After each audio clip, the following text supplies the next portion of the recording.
You will forgive me for being late, won't you? I hope you'll give me the grace. That break was longer than we thought it would be.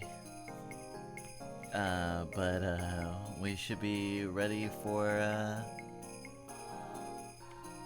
a nice long time before we have to take a break again. It's been an interesting stream so far, and I am taking over for Scribble, who started stream out. Hi, I'm Punkbite. I use she and they pronouns. I'm a Shark Bun, and welcome to the Fluffbyte Entertainment System.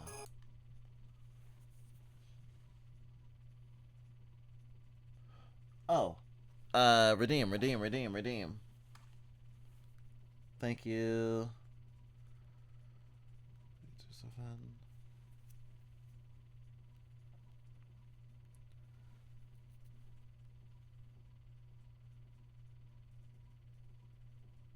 Empty stream times are not allowed.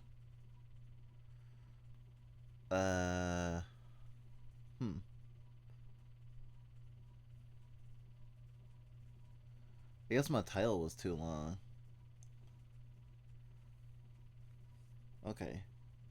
I'm back to... Yeah, I think... Wow, that would have actually been around the time that, we left.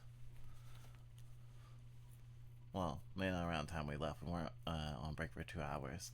Let me think of a good tsundere compliment, while I start things up.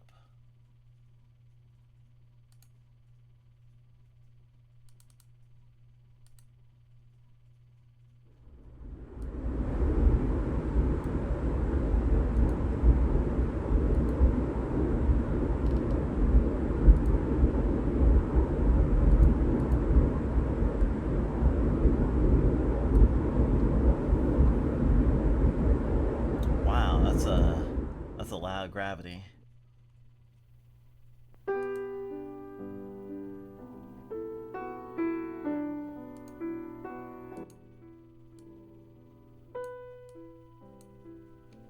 Okay, now that we have volume in a good place.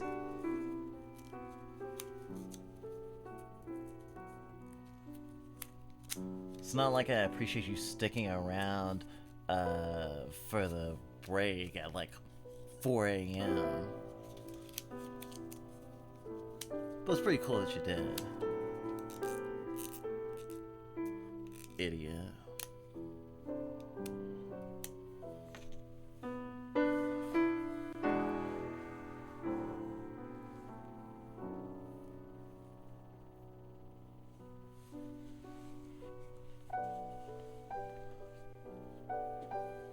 It's really silly to think about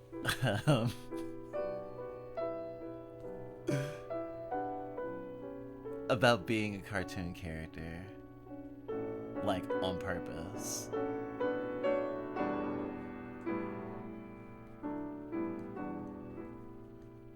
Thank you for helping me indulge in that together.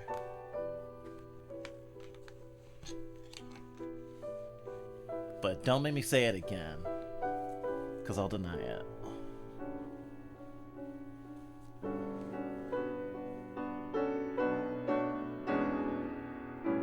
So this game, huh? This is another game by our friend, Joyce. Her and her partner have, like, a fucking visual novel circle together. So awesome.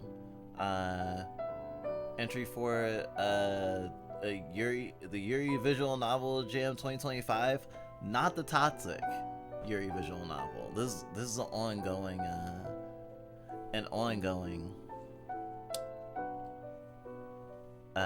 game jam right now. Didn't even know it was happening. Honestly, we've been swamped with so many things. There's like 9 days left on it. I don't think we could do anything in the time that we have. I say while going, well, I mean, 9 days. That's a really long time if you have a really small scope. I say as someone who has no idea how to have a small scope.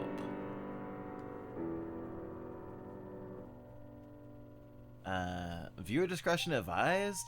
This is not as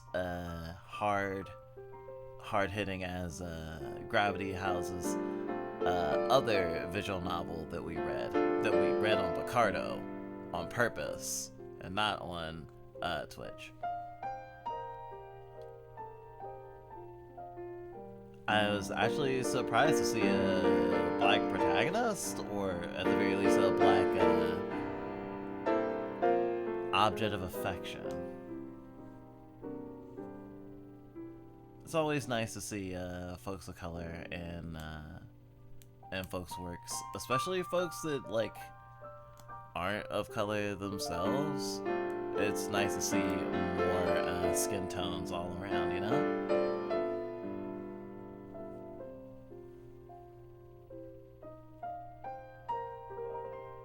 The first visual novel that they made, Gravity House, didn't have any like character art, so they really stepped up with this one. I should turn down the music more. Okay.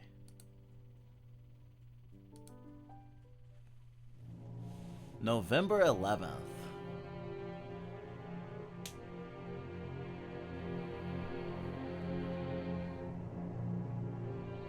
We finally found you, Rosa. Ever since you went missing, we've been looking all over for you. Showing your picture to anyone who looks like they might listen to us.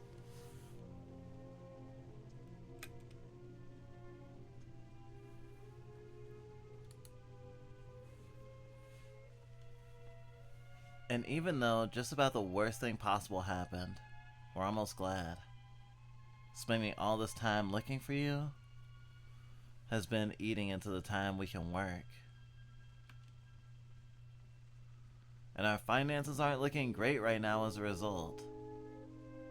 And that must not be the kind of thing you want to hear right after getting the news that you've just died. But I know you will only want the raw, unvarnished truth.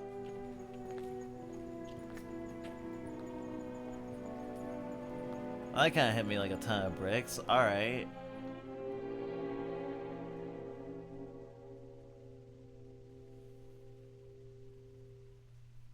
That must not be the kind of thing you want to hear right after getting news that you just died, but I know you will only want the raw, unvarnished truth. Monica was the one who found your body. Man, reading this right after fucking Trans Day of Remembrance is a fucking trip. Oh man, this is gonna be one of those days. I like the pulpy, almost noir. Yeah, definitely a noir vibe going on here.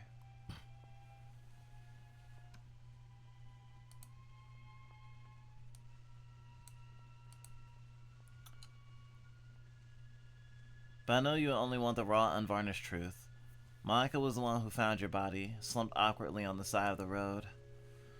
Your throat slit.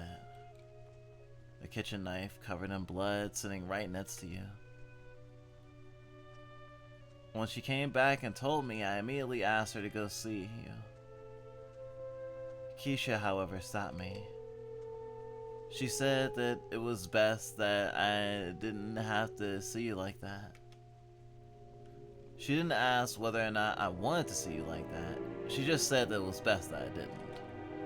Instead, they sent me to Arcata branch of the Humboldt County Library.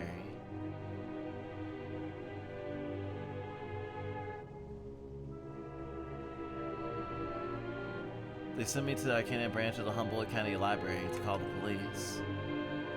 Someone had to inform them that you were no longer a missing persons case, but rather a homicide. Oh, Rosa. I'm sorry it all had to happen this way. That I don't even know how to say it. I really tried to get them to go looking for you.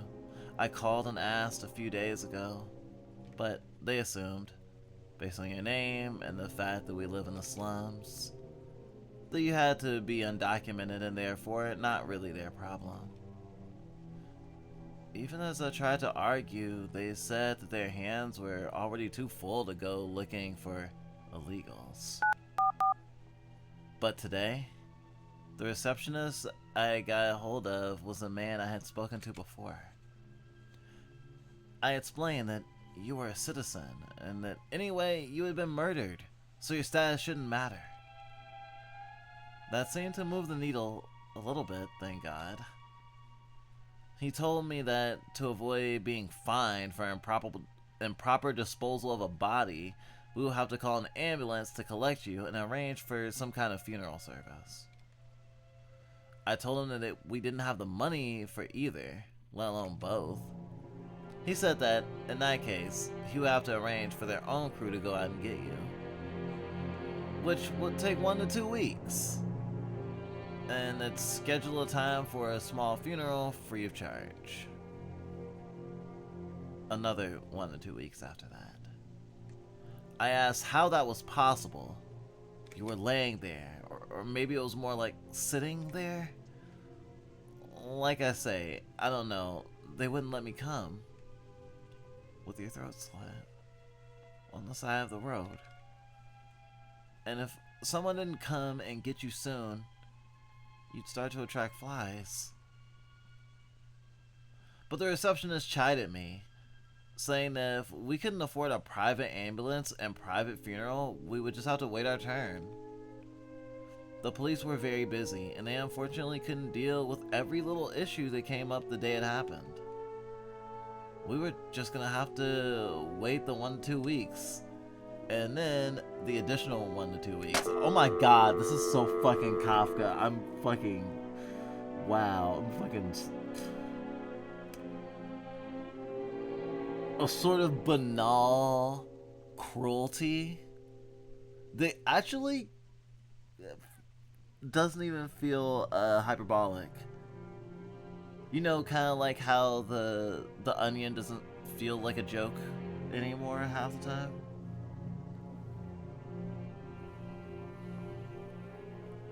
Man. I wonder why it's always a kitchen knife.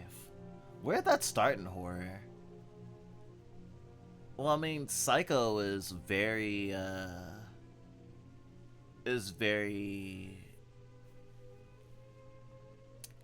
well known for the kitchen knife stabbing in the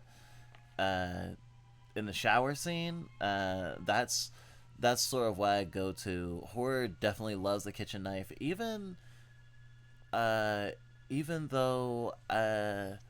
it seems that women are victims in horror, especially, you know, the further back you go, at a much higher rate. So you would think that the kitchen knife, like a domestic tool, would be used a lot to defend themselves as opposed to being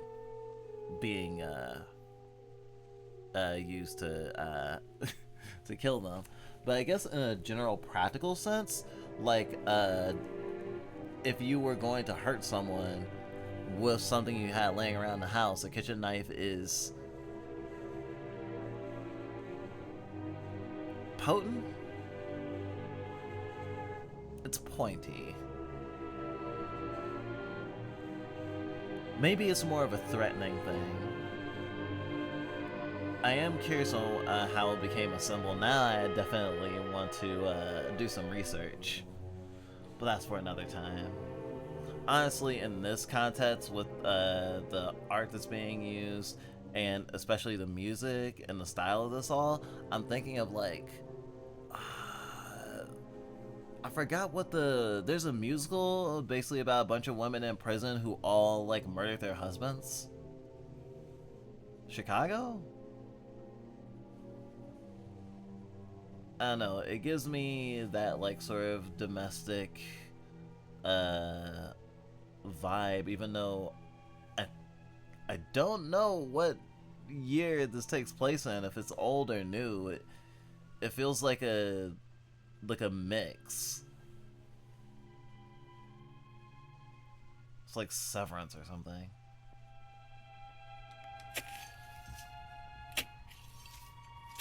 While I did that, it was up to Monica and Keisha to drag your body off the roadside and bury you as best they could on the shoulder. Later, Monica gave me the knife, the murder weapon, and a little bag to hold on to. Apparently, Rosa, I'm not allowed to see you, but I am allowed to have the thing that killed you, still covered in your blood. It's crazy making. I haven't been able to stop crying all day, not even while on the phone to the cops. When I asked the library staff if this was supposed to be normal, they shrugged and said I would just have to come back tomorrow. Almost nobody in the slums had a working phone, and the few who do have mostly had their numbers blocked. The library staff were telling me how everybody comes there whenever they need to call somebody, especially when they're trying to reach the cops. People come as soon as the library opens, hoping to get in contact with the station while they still have availability for the day. Apparently yours isn't the only murder case that the staff know is currently ongoing. Those people, or I guess I should say, people like me, who have lost their friends and family members, tend to just come as early as they can every day, waiting and waiting and begging and waiting for some kind of resolution. They offer me a cheap sandwich, ham and cheese on unsustainable white bread, a knockoff cola, and as many chips of water as I could drink. Cups of water. I was thinking of like ice chips. Like, I put kitchen knives in devotion, but I didn't pull from anything specific. It just felt right. Honestly, whenever we hold a kitchen knife, we do think of, well, I don't know, like Amori or or Deltarune or other stuff of just like the shape of it. Not even like, oh, referential, but like, I don't know, a consolation, a spirit. There's a certain macabre style that I love with the kitchen knife.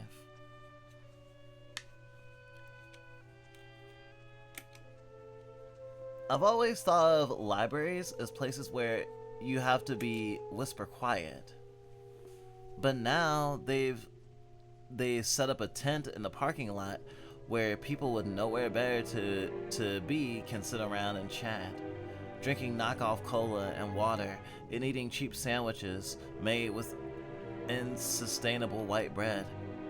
They told me that they were dreadfully sorry, which I believed, and that they wished that they could do more, which I believed. And they said that if I wanted something to happen, then I would just have to keep calling, which I wasn't sure about.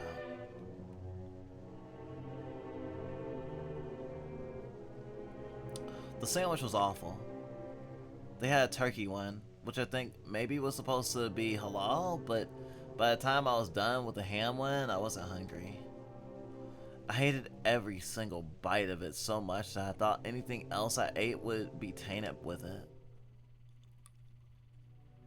November 12th. The days trudge on so slowly. I arrived at the library this morning half an hour before opening. There was a line. I waited for about an hour until I could get to one of the 5 phones. Then I dialed the number for the Arcata Police Department, which is listed alongside the numbers for taxi services, ambulance services, food bank services, and all kinds of other services. On a little sheet of paper pinned to the walls of the makeshift phone booths, separated with cardboard dividers, the line after me was longer than the line I've waited through. I reported your murder again. Reported the location of your body again. Reported that we had what we believe to be the murder weapon again. And then asked again whether or not they could pick up your body. There's a sound of shuffling papers on the other end of the line. And I was transferred to the same guy I had just talked to yesterday. He shouted that no matter how often I called, it would be exactly as long as it was going to take for them to come and get you. And that was that. In fact, he said, if I continue to call over and over again about the same issue, he might have to arrest me, though he didn't exactly say what I'd done. I then asked if that meant I ought to keep calling as many times a day as I could. After all, to arrest me, they'd have to come where I was. So, if I just did nothing but call and hang out where they bury you, when the cops came, they'll be right where you're buried. Then they'd have to do something.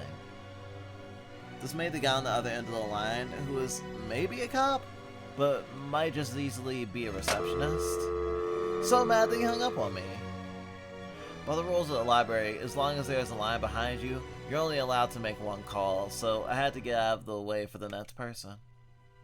By the time I saw the length of the line to place another, I decided it was more trouble than it was worth.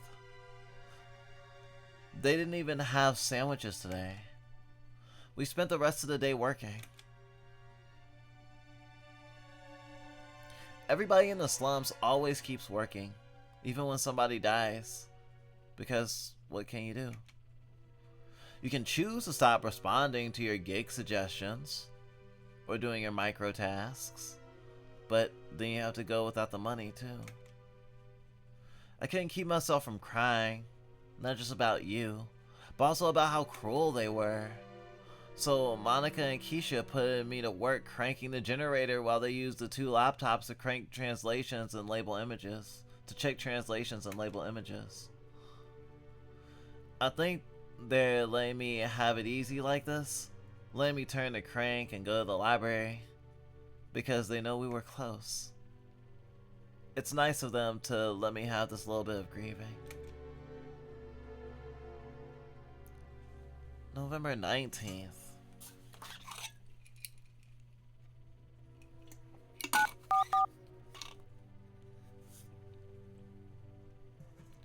They finally let me talk to somebody new at the station, a man by the name of Detective Park. He assured me that he was dreadfully sorry about all this. Not just about them not being able to come and get you, but also about the way I have been treated this past week or so. Sometime in the next week, he said, they would call the crew to exhume and properly dispose of you. And he would come by the shack and collect the murder weapon. In 1 or 2 weeks. They will set a time for you to receive a small funeral free of charge. I thanked him, even though this was exactly the same thing the first guy had said. He apologized again and said that the Arcata PD normally held itself at a higher standard than this. It's just that they're swamped with cases. He muttered that it was something to do with all the people coming and going. Transients looking for seasonal work and migrants heading north to try and find work in British Columbia or Alaska. Certainly food prices had gone up, even as the permanent population had gone down, as the stores here realized that travelers have few other options. I've gotten into the habit of trying to take as many sandwiches as I can, wrapping them in towels and rags and bringing them to Monica and Keisha. I asked Detective Park to please be in touch, and he said he would be. December 10th.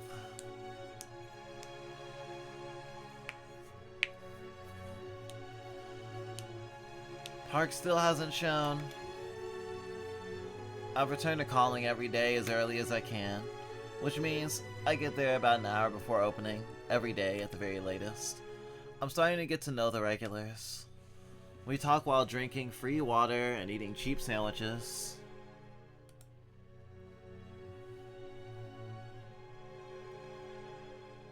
on insubstantial white bread, or sometimes these awful little bags of pretzels, which never fill you up, only leave you more thirsty. I've made friends with one of them, a man named Charles. Charles carves little figures of dolphins, seabirds, turtles, and lizards out of driftwood and sells them to people passing through. It's not a bad life. He makes more carving than I do with my micro work.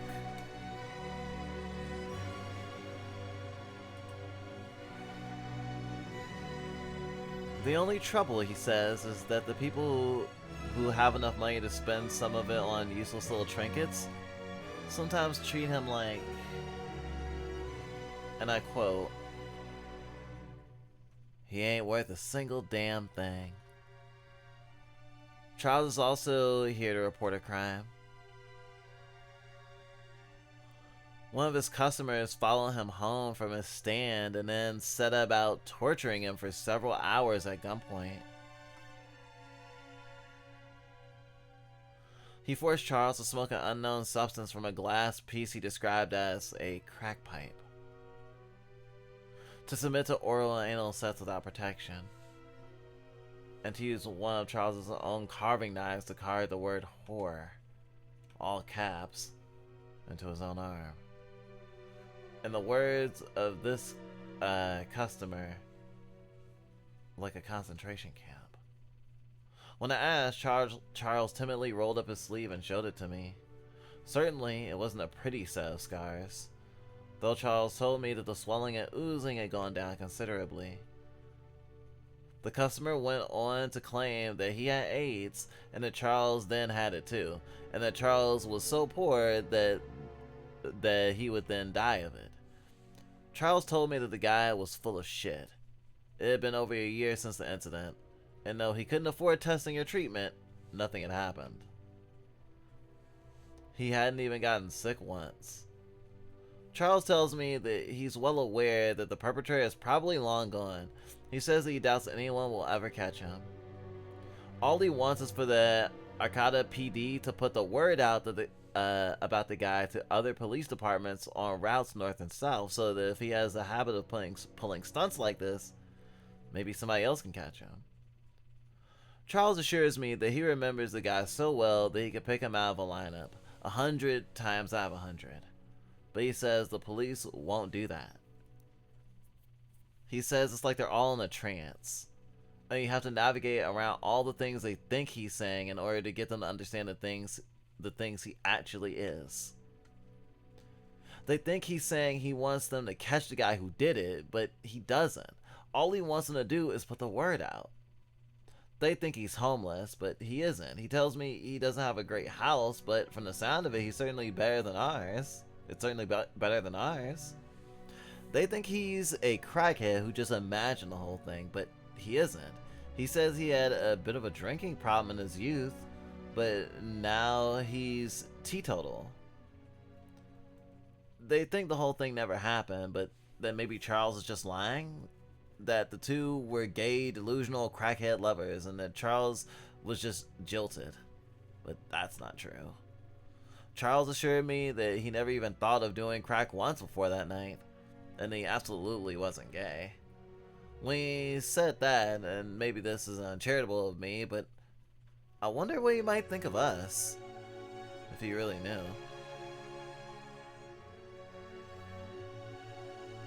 Hey Essie, this is a really heavy visual novel, be careful. Hope you're well.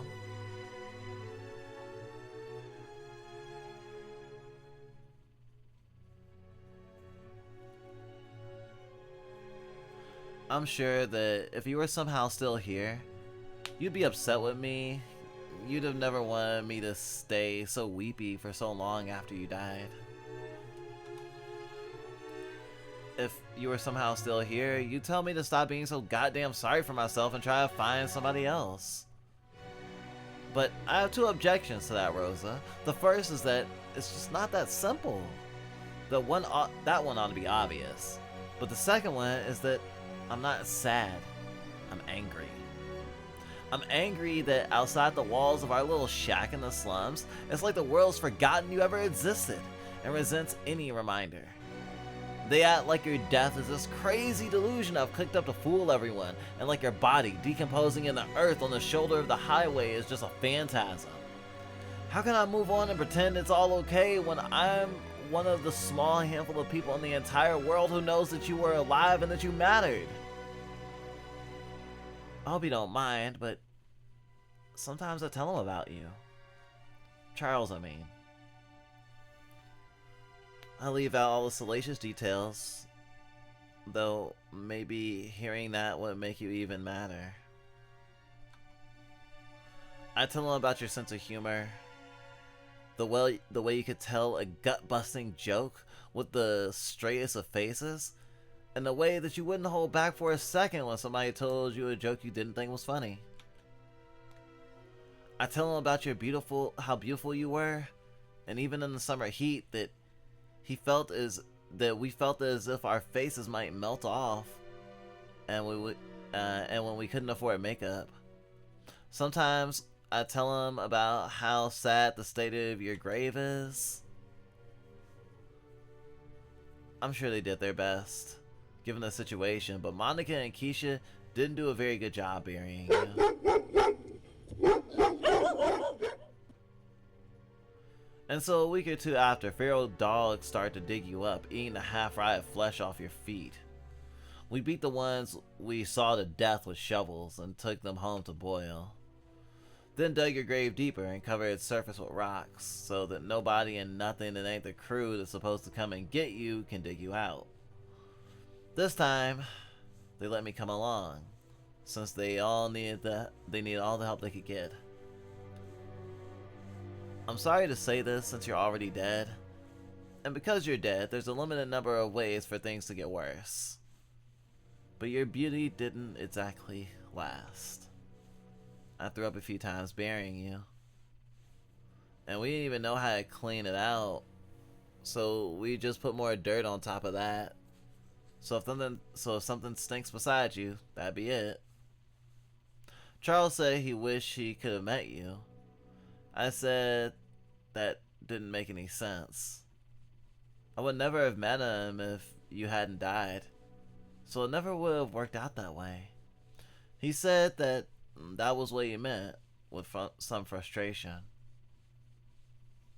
I say all this as a way to avoid having to report my progress, such as it is. I got my favorite receptionist again, and he screamed at me.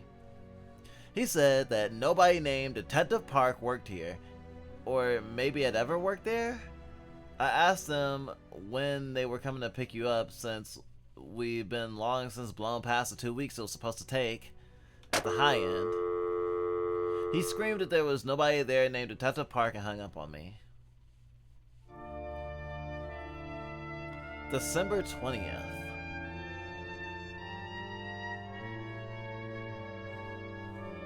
Well, Park finally came by, but he introduced himself as Detective Song instead.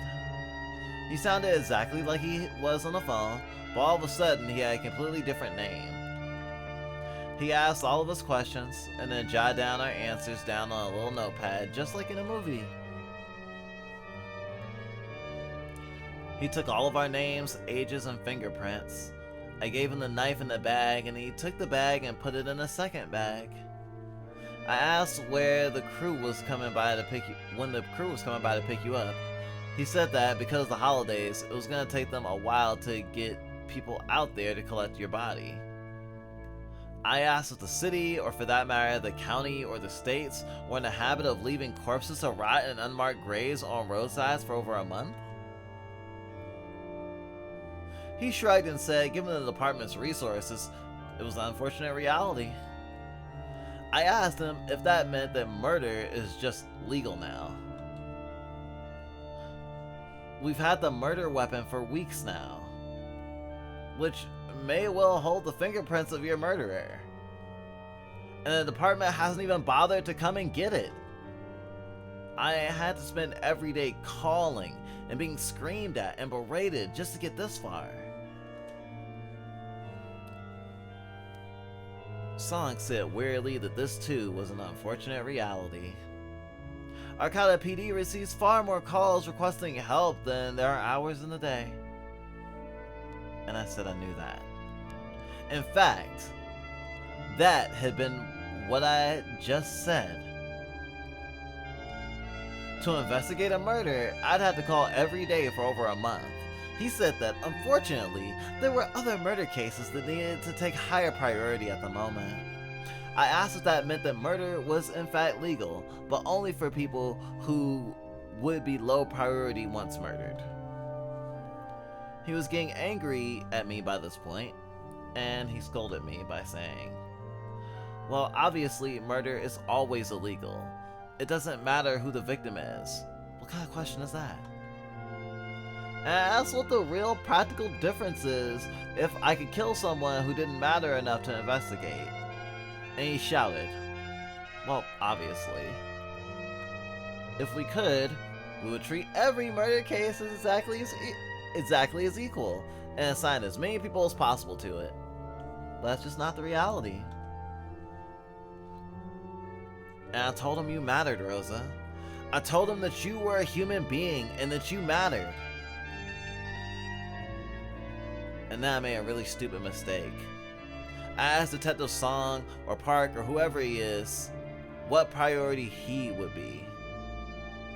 I asked how much higher priority he would have than you. And because of that little remark, I get to spend the night in the county jail down in Eureka for threatening an officer of the law. Song told me he'd have them let me out, but I'd have to cool my head. I guess it's better than getting tried and convicted. I'm still thinking of you, though. I'm always thinking of you.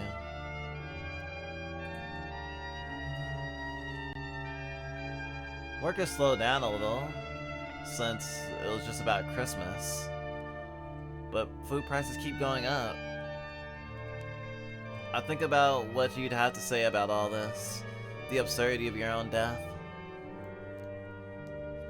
It's funny, but I hear competing versions of you talking to me in my own head. One of them is constantly telling me to get over it and focus on the here and now, not to get myself in more trouble for your sake. The other is mad at the other one for even suggesting that. She's fuming at me, saying, I got fucking murdered and you want to just give up and leave it all there? It's hard sometimes. It hasn't even been that long. I have the pictures of us together on the laptop. But somehow I feel like I'm forgetting your face and the way your voice sounded. When I remember you, the front of your head is flat, and I know you're talking, but it doesn't make a sound. It's like the fact that you're no longer in the world has bleached my memories. I don't want to forget you, Rosa, but I feel like it's certainly only a matter of time. If you're the Rosa who would have been mad about that, then I can only apologize. If you're the Rosa who will want this, well, you're getting your way whether I like it or not. January 12th.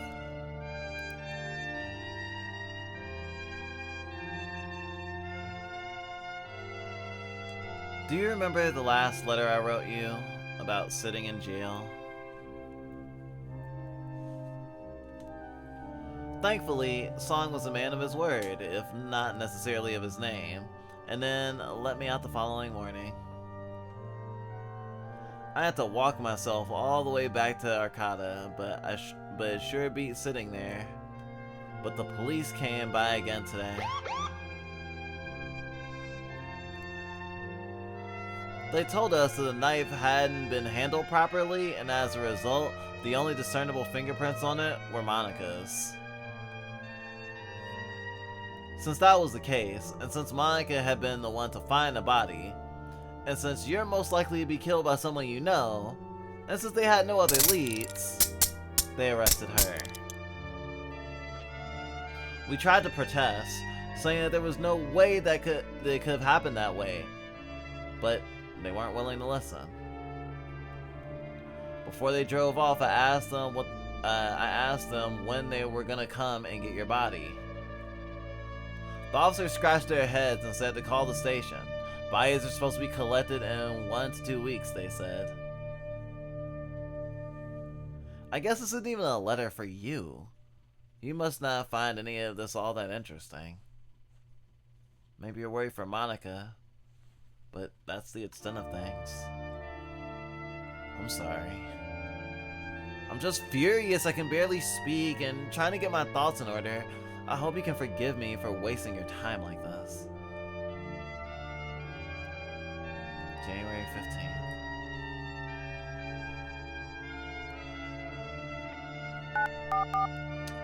I had a conversation with my favorite receptionist today, and it went as well as usual. He told me that your body had already been moved on December 13th.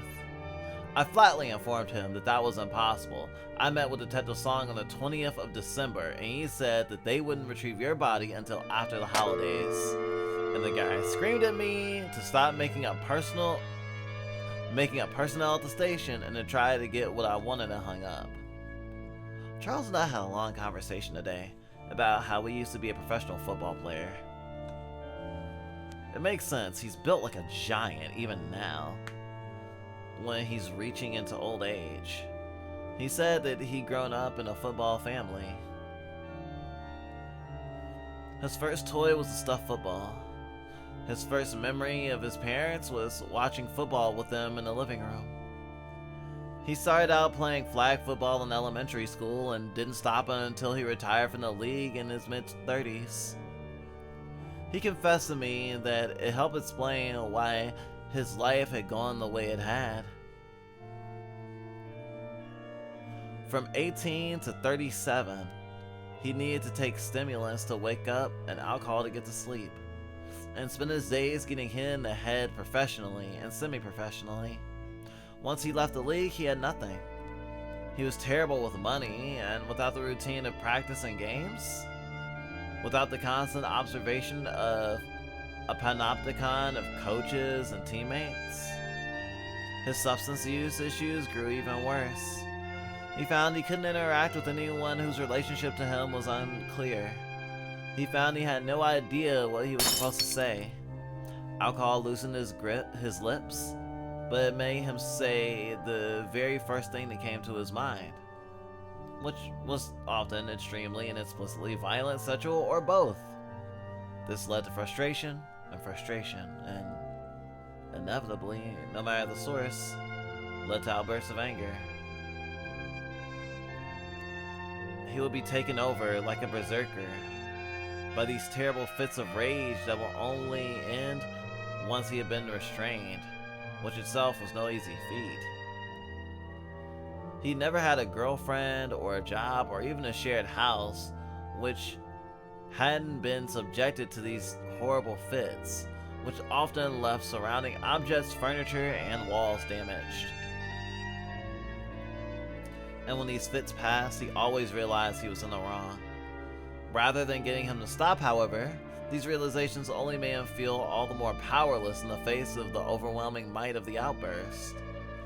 He asked me how it was possible to convince people that he had terrified, as well as a well-muscled man standing at 6 feet and 3 inches tall, strong enough to punch through walls, bellowing in incoherent rage and smashing wherever it was at hand, that he was just as afraid of himself as they were of him. He'd gone to therapy while he could still afford it, but he said it never helped. He told me a therapist he'd see that he had a problem with his brain from football that nothing could fix, and that prophecy one way or another was fulfilled. Whittling and carving, he said, helped keep his rages at bay. It was easy. It was calming. It was cheap. And never rewarded fury. You can't get mad at a piece of wood for not being carved right, he said. All you end up doing is breaking it and having to start all over. January 17th.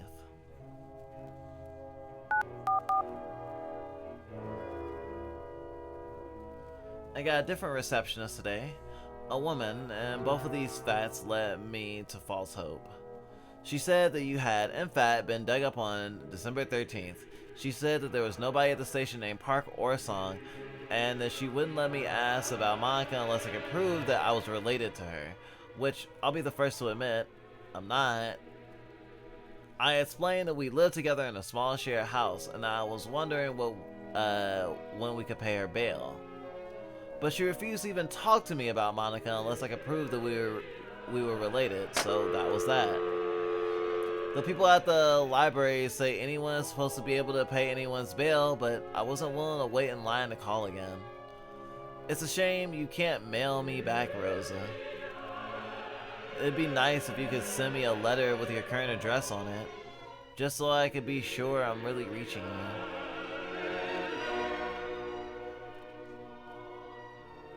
January 24th.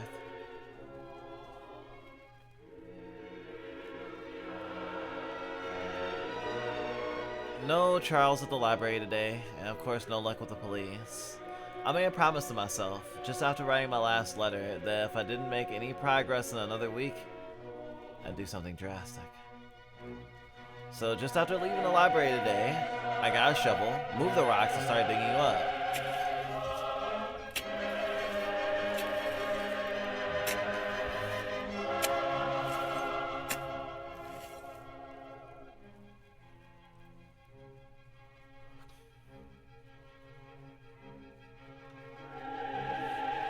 Sure enough, you were still there. I cried for a while, and then set about burying you again. Without Monica, still in jail, or Keisha, still somebody needed to be working. It took me all day and a decent way into the night. As I'm writing this now, I'm starving. They didn't have any sandwiches at the library this morning, and I haven't had the chance to eat anything since. February 20th. Was that White Day? No, White Day is in like March. Monica came back today. We were afraid we might never see her again. Oh, Rosa, I'm sure you can imagine, but after everything that's been going on with you, the idea of losing her too was just too much to bear. Apparently, they just never formally charged her. They took her to jail, but they just never filed the paperwork, and so they just left her there, forgotten about. Actually, that was her theory for why she'd been there for so long. It had taken a lot of shouting at the guards, but someone eventually realized that she wasn't actually supposed to be there, so they let her go. I asked if that meant that something new had come up with the knife, and she said she had no idea. They hadn't told her anything, not even that they were sorry. At this rate, we're just glad to have her home. March 1st. Gosh. Life just keeps on fucking ticking, huh? Well, I found out where Charles has been these last few weeks. He came to the library this morning, so of course I struck up a conversation with him. He said that unfortunately he'd had another one of his fits. Furious at being ignored, he marched down to the station and started screaming and throwing things until they tased him and got him under control. He said that he was grateful, if anything. After he regained consciousness, he explained that he had advanced CTE and needed to be hospitalized. Since the local psych ward was already full, they just let him cool off for a week or two in jail. He might have even been there around the same time as Monica, but I elected not to mention her for simplicity's sake.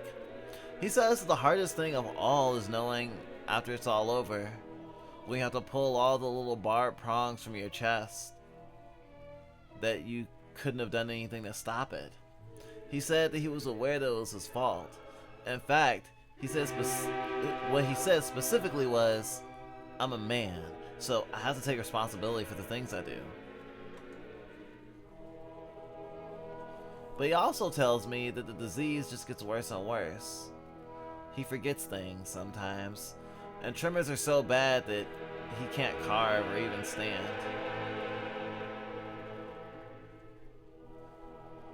And when these outbursts strike, for as much as his mind screams and cries that all of this is wrong, it can't stop the things the body it's locked inside is doing. He told me stories about pro football players who shot themselves in the chest rather than the head, so that their brains could be studied to find out more about CTE. Actually, I've heard that's kind of common. He said that all a mental hospital could do for him was keep him under watch for a little while. The problem was with his brain. You couldn't solve it without removing him from his own body. You might find this insensitive, but I knew Charles was the kind of guy who to think nothing of a question like this.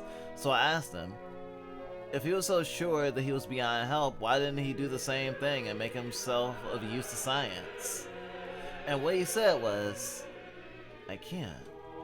He said it was like saying he couldn't outrun a train.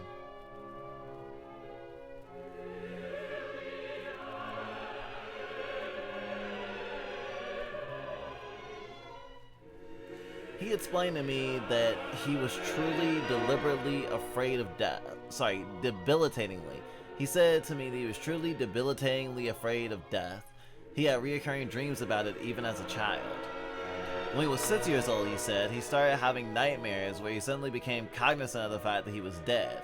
He would find himself locked in a tiny child-sized coffin 6 feet under, his flesh already rotting and being eaten by insects, unable to move because of the decay of his muscles. He couldn't even cry out because his vocal cords were too frayed. All he could do was stay here in complete darkness, feeling the vermin feast on his corpse, not being able to see anything, not being able to feel anything. The older he gotten, and the more people he'd seen go, the more and more realistic the nightmares had grown.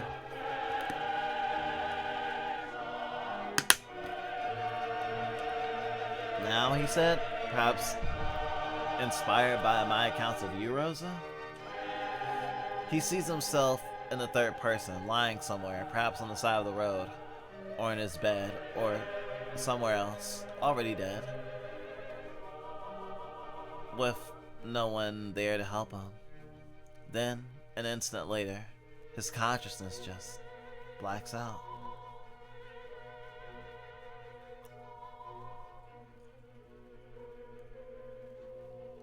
He wakes up in the morning totally convinced that he's experienced what death is really like. He says it's a complete shutdown of everything. He's not unconscious. He's unable to be conscious. When we're asleep, he says, we're still perceiving. If a big truck drives by, it rattles the cheap recycled wood frames of the tenement buildings. If a dog barks in the neighborhood, we can hear it, even if we're not aware we're hearing it. If sunlight is coming in through the blinds, even if our eyes aren't open, we can still never stop seeing it. But when these dreams come, he says, it all shuts off. He told me that when he wakes up the morning after those dreams, he's always sure that he stopped perceiving everything. His greatest fear in those moments is the next time it really will take. He confessed in a hushed tone that he tried before, or at least attempted to make attempts. He brought guns, bottles, poison, whatever, but when it came time to do it, he'd take the action that would end his own life. He found once again that he was not really in control of his own body. He was just as petrified as little 6-year-old Charlie in his coffin, bones all turning to dust. He wouldn't be able to move until he decided he wasn't going to do it. I don't really know how anyone kills themselves. I mean, it must be possible or else people wouldn't be doing it, but I just don't get how you can make the decision to completely annihilate the you that decides that. I think I read somewhere that people who get rescued midway through a suicide attempt tend to say they regret it, but that can't be the real answer, can it? It can't be so easy to mentally cross the line and then just take a step back. Even people who carry out acts of terrorism, if they survive, tend to say they regret it too, don't they? But isn't that just because they regret having to spend the rest of their lives in jail? If you're being interviewed in a psych ward that can imprison you until you say you don't want to commit suicide, why wouldn't you just lie and say it was all a big one-off mistake? But that means there have to be people out there who really do cross that line, who really decide to put an end to all of their experiences of the world. They draw the conclusion that they must stop participating in reality, even making those little participations Charles mentioned, bearing witness to the rattling of the walls and the barking of the dogs, clenching your teeth even tighter when the light grows brighter. I hope you don't find this offensive, Rosa, but I can understand how someone can kill someone else. It's not like a movie where you spend 10 minutes fighting someone until their scene is over and they fall over dead. Even if you do really mean to kill someone, you might find it comes a lot easier than you expected. But to kill yourself just seems impossible. Maybe if you could somehow trick yourself into thinking the gun pressed against your temple won't kill you, but that seems unlikely. I suppose it's not like we can ask any unbiased sources. They still think they dug you up and reburied you on December 13th, but I know that's not true. I know it's not true, Rosa. Someone still knows. March 22nd. Oh my god. This visual novel is fucking excruciating. What the fuck? So how did we even get here? Bureaucracy and cruelty.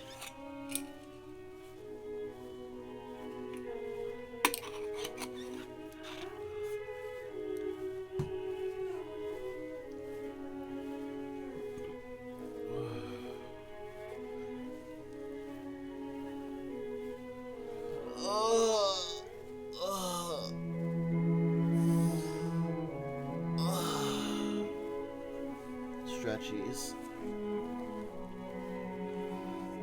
I'm sorry I had to say this, Rosa, but Monica and Keisha convinced me to stop calling about you. We're broke, one of our laptops is broken, and we can't afford to fix it. The food prices are still going up just about every week. At some point, the two of us just had to sit me down and explain calmly that none of this is going anywhere. It's all more trouble than it's worth. One of us has already been arrested as a suspect. Surely at some point they'll send someone, even if it takes years. And all that's left of you is dry, crumbling bones. After a bit of crying, I had to admit that they were probably right. And then, today, totally unannounced, Song came back. He has all go out to where you were buried so he could get a lay of the land. Had a crew come and dig you up and asked us more questions. Our answer is now even hazier than last time. He told us that within 1 or 2 weeks, they will be in contact with the time and date for a small funeral for you, free of charge. They would be in touch if they ever solved the case. I asked if anything ever come of the knife, and Song said that they lost the knife. Thinking at first that the noises of the busy road nearby had caused me to mishear, I asked if they had said that they had lost the knife, and he confirmed it. They'd lost the knife. They had lost the fucking knife that killed you. I asked how that was possible, and he repeated that they lost it. He began to monologue as if it were a well-practiced speech about the absolute volume of stuff a modern police department is required to hold on to. Reminding me of all the calls they receive per day, often numbering in the hundreds. He then called to the mind's eye the mountains of evidence that were required in even the most trivial of cases. Untested rape kits, bloody bullets, kitchen knives, hunting knives, carving knives, the swords of the thrusting, slashing, and samurai varieties, the guns ranging from the charmingly antique to the illegally advanced. And then asked me to consider just how few of these items will ever belong to a closed case. Not wanting to go back to jail, I let him continue waxing poetic, speaking with almost misty eyes about the square miles of shells of small, useless objects the Arcadia police, by no means a large force, had collected, and of how little use they were to anyone.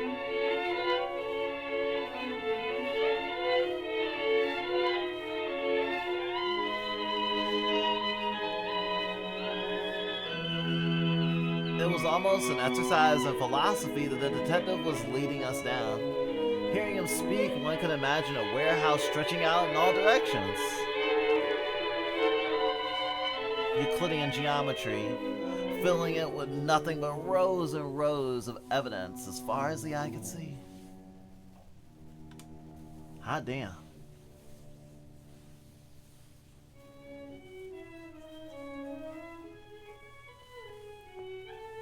So many individual objects that it would be impossible to lay eyes on all of them, let alone test all of them for fingerprints and DNA, let alone connect the fingerprints and DNA to any one specific person.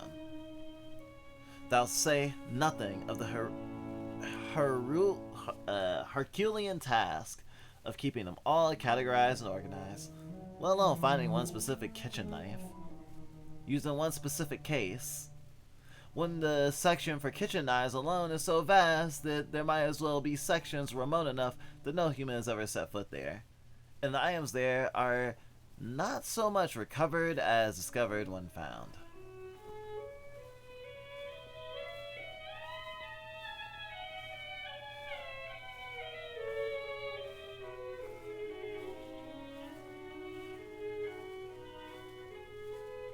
I asked again, slowly and carefully, what he meant when he said the knife had been lost. I explained cautiously that all I wanted to know was exactly what he meant by that. Do you mean that the station had many knives, which could potentially have been the knife in question? Or do you mean that it had been taken somewhere else, perhaps salvaged by a cop with an iron stomach, cleaned and put to work in a new kitchen? Or simply mistaken as trash and thrown out? Song said that he had no idea, and no idea how he could gain an idea. He had simply been told by a subordinate that the knife had been lost.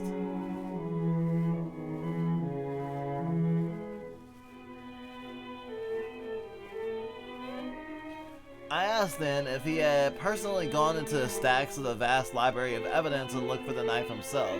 He said that he had not personally done so. I presumed then that the implicit meaning of his whole speech about the mountains of garbage the police collected was that we plebeians ought not expect someone who occupies the glorified and sanctioned position of the detective to lower himself to such things. Then, feeling as if I had suddenly gone mad, I asked how I knew the man I was speaking to was Detective Song at all. I told him how many times I'd been told there was not and had never been anyone named Detective Song at the Arcadia PD, and that I was a fool for believing there was. I asked if the badge he had shown us was actually real. I asked to know his badge number and then wrote it down. I then asked if I were to call the station and ask to know the name of the officer who corresponded to that badge number, if the number would come up in the system at all. I asked how I knew that the crew who had just dug you up were actually authorized to do this, and not just ordinary people in costumes. I asked if it was all just gonna be like this forever, an endless stretch of days asking for them to do something, and then one day to be told that it was already happened ages ago now, to just get over it and stop asking. Song said that he had no time to indulge my paranoid delusions, and so gave me a piece of paper with the numbers of various mental health crisis lines and then left. The bastard. May 8th.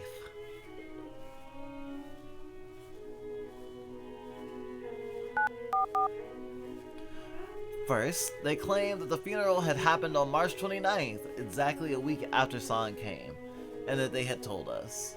We must have just missed the letter they sent.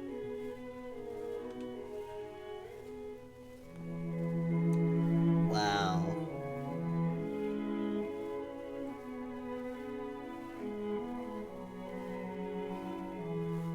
Oh.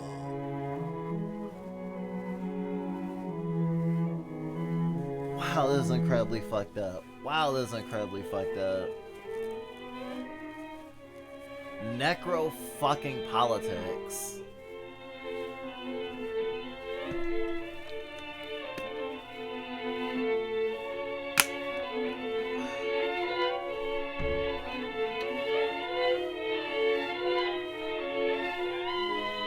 Firstly, they claimed the funeral had happened on March 29th, exactly a week after Song came, and that they had told us that we must have just missed the letter they sent. But the thing is, Rosa, I actually went to the funeral home that was supposed to have held your funeral. And I talked to the director and I asked her if it was true. Had you, in fact, had a funeral, had they, in fact, had a funeral for anyone named Rosa Fuentes on March 29th? And they went through the records, confirmed that they had not, and I asked to have that in writing and they gave it to me. Then the police claimed that it was an error, and in fact it had happened a few days earlier on April 2nd. But see, Rosa, I had already thought of this when I went on April 4th. I didn't ask them if they had held a funeral for anyone named Rosa Fuentes on March 29th. I asked them if they had held a funeral for anyone named Rosa Fuentes from any time between November 11th of last year and the day I went in, April 4th, and that I had this in writing. Feeling the rush of power, I threatened to sue them for lying to me, as if I could afford to do such a thing, when I can't afford a funeral for you. And so instead of answering that threat, they just hung up on me.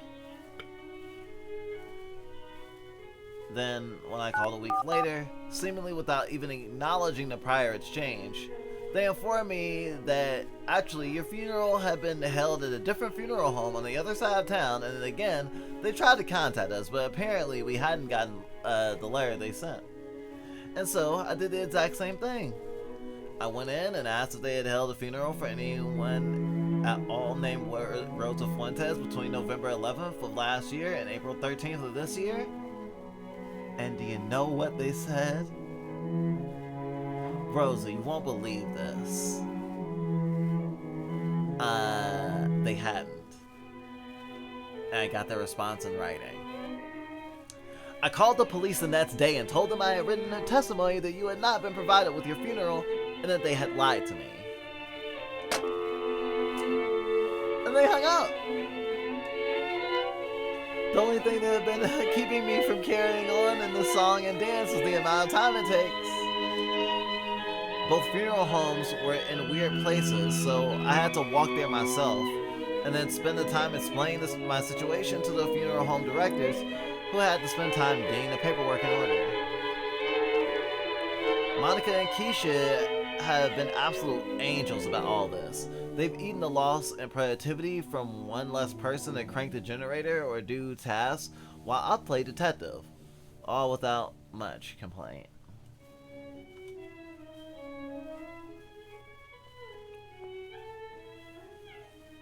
I'm really grateful to them, and to you for introducing me. I have thought that after enough of this, they get sick of it, and get me a stop. Like before Song came. But there's something about the way things are now that's lit a fire in all of us. I'm sure you'd hate me saying something so corny about all this, but it's true. We're more invigorated than ever. Even though I don't think they'll do any good to call, I still go by the library every morning, hoping to find free sandwiches and conversations with Charles. Maybe one day, they'll get mad enough that they'll send a cop down there to arrest me. But then, what are the odds of that?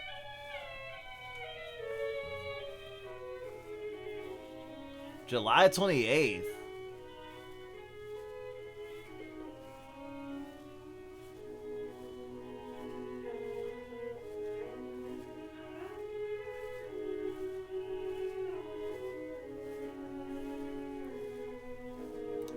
they finally got in contact with us, providing that they do in fact know our address. Proving that they do actually in fact know our address.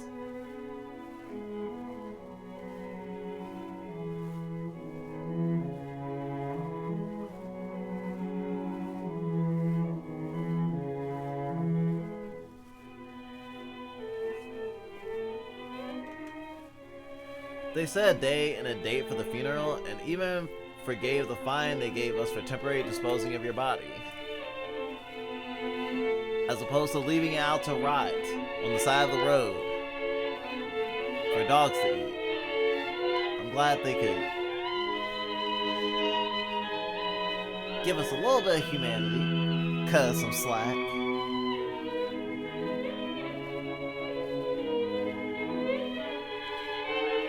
They promised us they were deeply sorry it had all been this way, and that soon this long nightmare will be over. They had no leads on who killed you. The funeral is going to be held at 11 a.m. on the 18th of September, and honestly, when I heard that, I couldn't help but feel deeply relieved. I cried on Charles's shoulder in the sitting area. It feels so monstrously unfair that now I'm gonna have some kind of closure to all this, while he's still waiting. He told me not to worry about it, but to make sure I come by every now and again, for old time's sake. I promised him that I would, and I intend to. At this point, it's hard not to stop by the library. After all these months, I can hardly remember any mornings being any other way. So, that's it. I'm sorry, Rosa. We probably won't ever know who fucking killed you, but at least we can all rest now. You included. What's left of you is gonna be cremated, and we're gonna try and find a place to give you to bury your ashes. It's not much, but it's all we can do.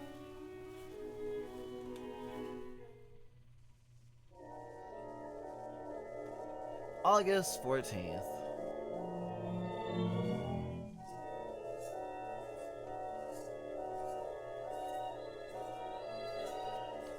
(11 a.m. on September 18th has now become 9 a.m. on October 1st. When I called the station to ask how this had happened, they claimed that the funeral home had overbooked. I asked them how many people had canceled funerals, and they said they didn't know and hung up. August 27th.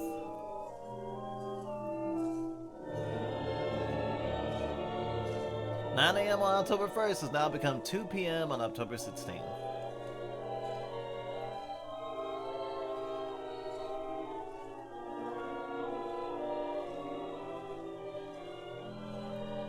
(2 p.m. October on the 16th has now become 10:30 a.m. on November 3rd. Oh, did I say 10:30 a.m. on November 3rd? Silly me. I actually meant 3:30 p.m. on November 17th. Oh, did I say 3:30 p.m. on November 17th? I actually meant 11 a.m. on December 4th. It's been more than a year. Will almost be more than a year. Oh, did I say 11 a.m. on December 4th? Sorry, that must have been a typo. We really do try to avoid this sort of thing, and we understand how it can be confusing and upsetting. It's actually 11 a.m. on December 14th. I couldn't be mad at them, of course. Lord forbid I be mad at them. After all, these things just happen. As for why it had taken them an entire month to realize the minor typographical error, well, these things just happen. January 31st.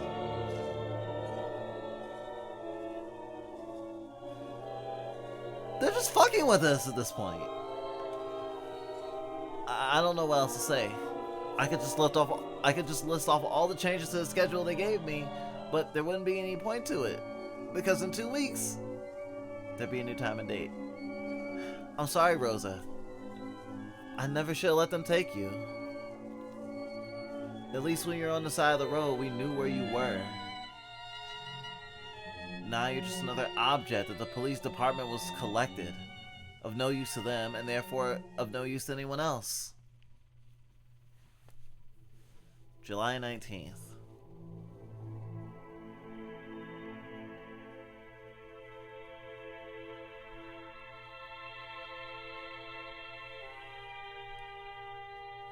I wonder if these dates are picked at random because they resonate with me for reasons.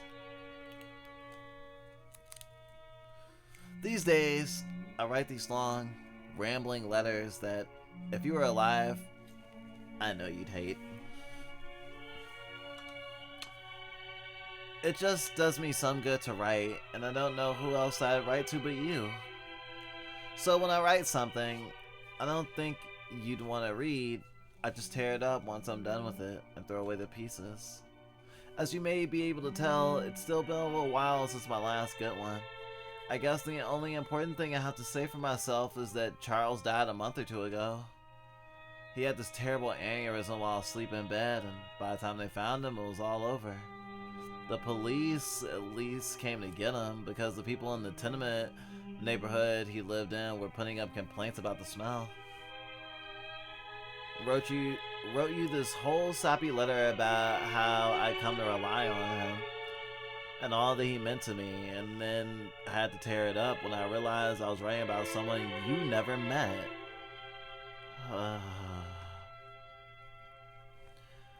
If there was ever any point in writing these letters anymore, if they stand any chance of reaching you, you've got better access to Charles than I do. He can tell you all his stories himself. The reason I'm writing to you now is because we finally have a real funeral date. I got together all the papers I have, went to the station, and threatened to sue them all into oblivion if they didn't give you a real funeral. I have more signed letters, including ones that say that the days the funerals are scheduled and then canceled had openings, and all the letters they sent us to reschedule. They apologized for any inconvenience, reminded me that they were especially busy during summer when migrant workers flooded in and out. And I called the funeral director to make sure it had actually been scheduled. And so, it's set. 11 a.m. on November 11th. Oh, Rosa. I know you were never one to pay attention to dates like these. Birthdays and anniversaries would slip by without comment, and even though it always frustrated me, I knew you never meant anything by it. Whenever I would bring them up to you, you'd shrug and say that any day was as good as any other, and offer to make it up to me. But even you might pause now to take in the bitter irony of it all. But still, it's a date. I'll see you there. November 11th.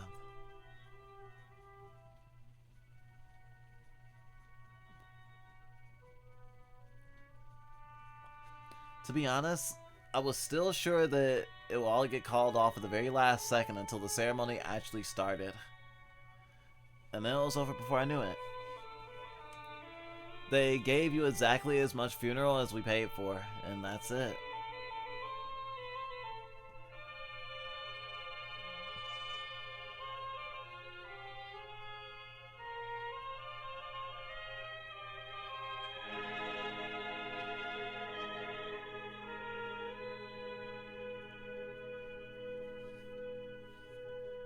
I guess there's no point in writing you letters. Though maybe there never was. You get to rest now. The three of us will find a way to make it all work. Busting our asses and all that. But for you, it's over. I've decided that there's no point in trying to convince them to track down your murderer. Even if they did figure out who it was, what would they do? Arrange for someone to get off their ass and arrest them? Make time to book a courtroom, then find time to select a jury, then manage to sneak in holding a trial? Looking at the little urn they gave us, which holds what's left of you, cremated over a year ago most likely, I can't help but feel that even if they caught the person responsible and tried to convict them, it wouldn't make any difference at all. Even if they found them and shot them dead right in front of me, that will only be satisfying for a moment, if even. And you would still be gone forever. So, goodbye, dear Rosa. I've done all I can for you. I'm writing you this last letter to say that I still love you, and that I probably always will. If you'll permit me to have a little self-pity, after someone else's funeral, no less, I'd say that at a certain point, love stops being a positive emotion. I know that I wouldn't have done all this if I didn't love you, but the times when things were good, when we were happy and together, feel further away than they ever have. I love you now more as a concept, a vague, hazy memory of better times which now have come to an end. I wonder sometimes if I'd ever recognize you if I saw you walking down the street. But I still love you. I love you somehow, in some way, and I may not be able to stop now. One day when I'm old and decrepit, and I can't remember anything that didn't happen in the last 30 seconds, I'll still be overtaken, from time to time, with a warm feeling, and try to remember what the name of that girl was all those years ago. I don't think I'll be able to help it. So, good night, Rosa, and sweet dreams. I hope that whatever comes after this treats you better than life did.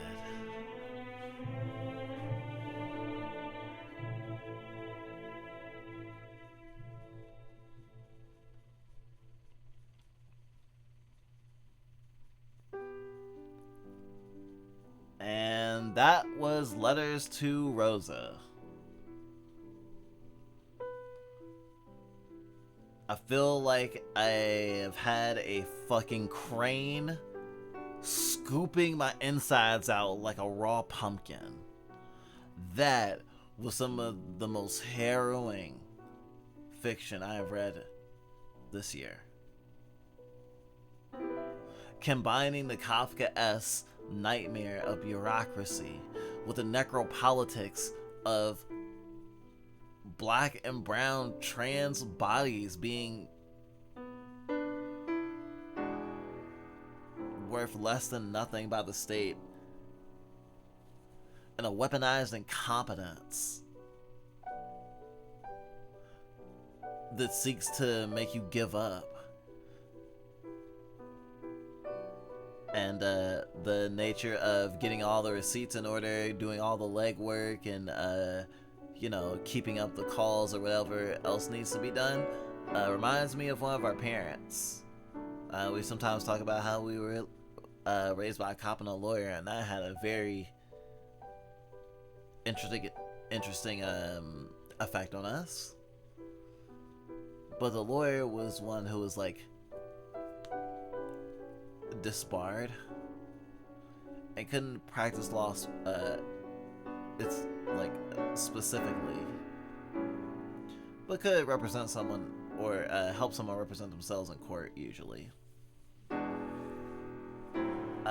And there's this thing that bureaucracy does of trying to starve you out because you don't have resources, especially time and money. But if you know how to file the motions yourself, if you know how to navigate the system, you can cut through some of that red tape. And the stuff that they use to stop most people can only slow you down at most, because you're not dependent on someone else and potentially paying someone else to, like, I suppose you could say, kick the hornet's nest. But I think especially in how the world is right now, how the government is right now, how like things that seem to be rules before have now revealed themselves to be only a kayfabe that people were willing to play at the time, and that really, when it comes down to a lot of people in power, looking at you Democrats are like super spineless. Like people are, I'm sure people already die from lack of access to food.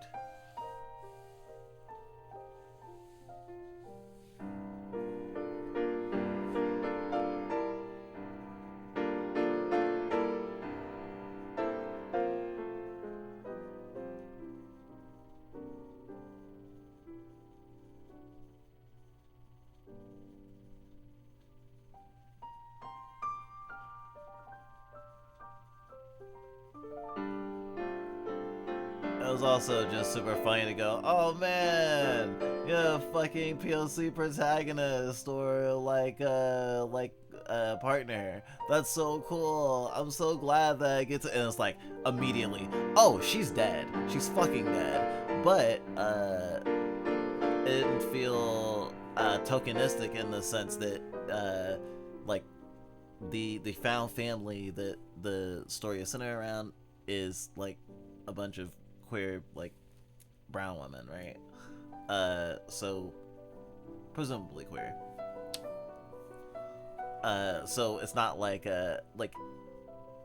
it's weird because I think some people have uncritically like decided that if a queer character dies, then it's barrier gaze and it's bad representation.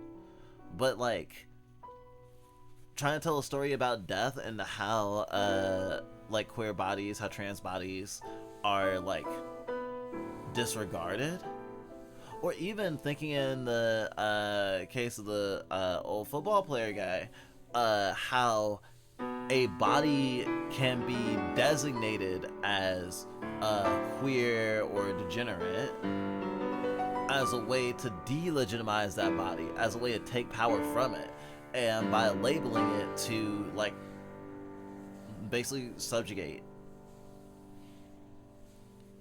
And that's scary. That's fucking scary. This whole thing like hit close to home in a way that is palatable. Like literally, if you make this not about death and it's about like getting healthcare or getting food stamps or getting on disability, it same shit. And those things are all life and death. We only just got on like Snap a couple of months ago, but we already have to fucking renew because of the that new 6-month policy. The big beautiful dystopia bill. This was a melancholic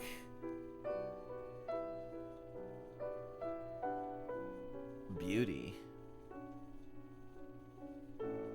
exploring what happens and what continues to happen.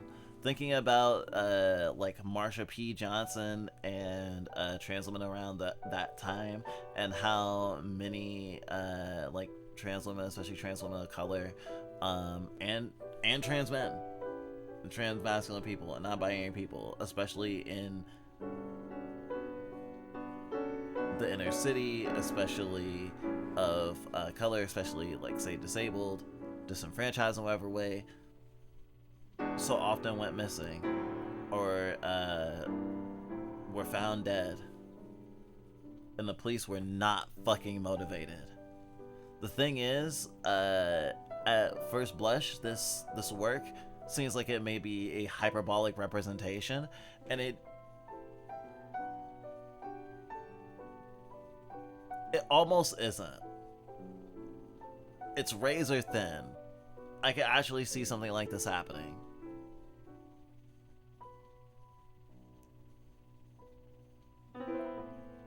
Now, thinking about the energy scarcity part of it too, like having a hand crank to use your laptop, having to have someone on crank duty just to do something simple. Shit. Under that situation, we wouldn't be able to stream. Those are dire straits. Hard to even imagine.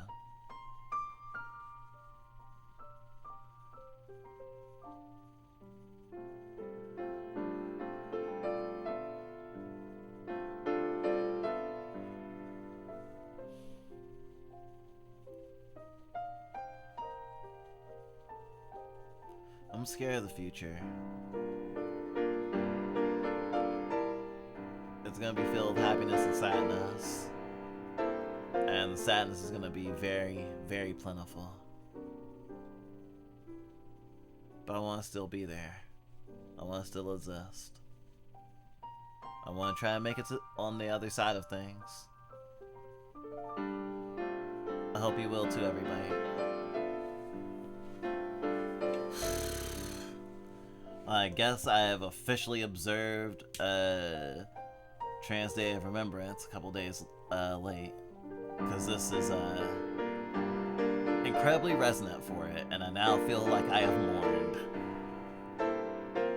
I have mourned those that we have lost, and those who will never see the justice they deserved, who should never have been taken in the first place, or lost, or misplaced.